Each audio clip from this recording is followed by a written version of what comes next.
Hi friends, welcome to miss cook 135 channel. இன்னைக்கு நாம பார்க்க போறது சம்மர்ல நல்லா வெயில் அடிச்சிட்டு இருக்குது. அதுக்கு ஒரு சூப்பரான சம்மருக்கு செய்யக்கூடிய ஒரு வெள்ளரிக்காய் குழம்பு. வாங்க இதை எப்படி செய்யலாம்னு பார்க்கலாம். தேங்காய் துருவி எடுத்துக்கோங்க. ஒரு ஸ்பூன் ஜீரகம். இதுக்கு தேவையான இன்கிரீடியன்ஸ் எல்லாமே நான் டிஸ்கிரிப்ஷன்ல கொடுத்துருக்கிறேன்.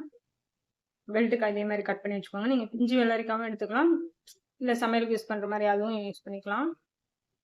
தக்காளி இதே மாதிரி கட் பண்ணி வச்சுக்கோங்க. நம்மளுடைய இந்த சேனல் உங்களுக்கு பிடிச்சிருந்தது அப்படின்னா லைக் பண்ணுங்க, கமெண்ட் பண்ணுங்க, சப்ஸ்கிரைப் பண்ணுங்க. வானலியில நல்லா காஞ்சதும் தண்ணி ஊற்றிக்கோங்க. 1 கிளாஸ் அளவு நான் தண்ணி ஊற்றிருக்கேன்.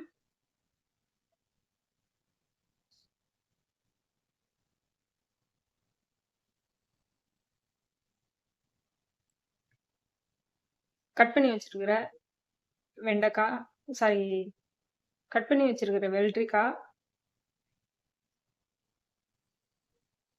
அப்புறம் தக்காளி,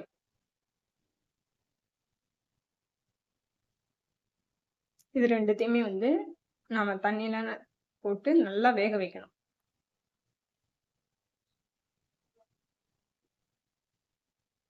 நல்லா வேகணும். அது வெந்துட்டு இருக்கிற அதே டைம்ல நம்ம மிக்சியில துருவி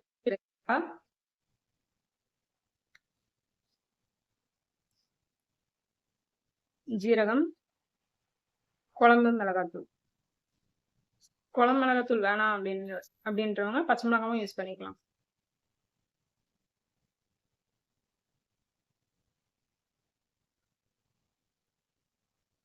இது எல்லாத்தையும்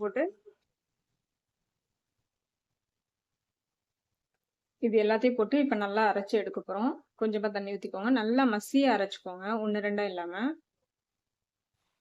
இப்ப பாத்தீங்கன்னா வெள்ளரிக்காவும் தக்காளியும் நல்லாவே வந்துருச்சு. இப்போ நாம கொஞ்சம் புளி கரைச்சு வச்சிருக்கோம். அந்த புளி கரைசல் கொஞ்சமா ஊத்திக்கோங்க, இல்லைன்னா குழம்பு புளிக்க ஆரம்பிச்சிரும், நல்லா இருக்காது. புளி கரைசலையும் அது கூடவே ஊத்தி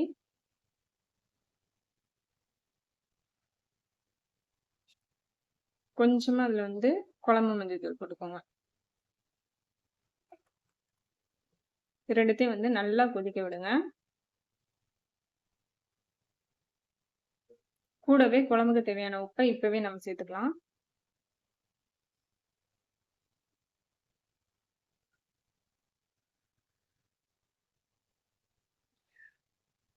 இது மோர் குழம்பு போலவே டேஸ்ட் இருக்குங்க.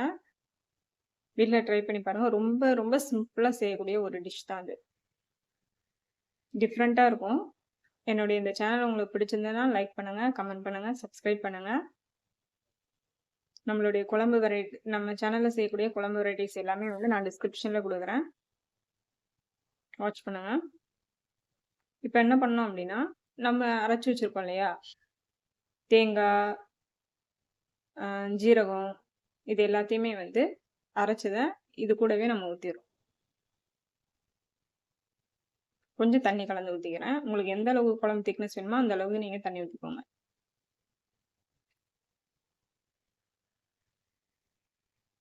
நல்லா கிளறி விட்டு மூடி வைக்காதீங்க. மூடி வச்சிங்கன்னா குழம்பு கொதிச்சு அது எல்லாமே மேலே எழும்புது. நல்லா குழம்பு கொதி வந்ததும் இந்த மாதிரி கடுகு, கருவேப்பிலை, உளுந்தம்பருப்பு,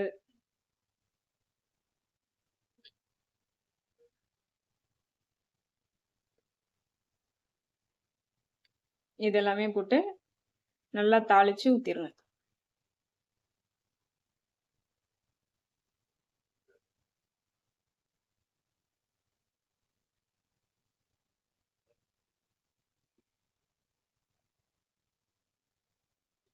அவ்வளவுதாங்க, வெள்ளரிக்காய் குழம்பு ரெடி ஆயிடுச்சு.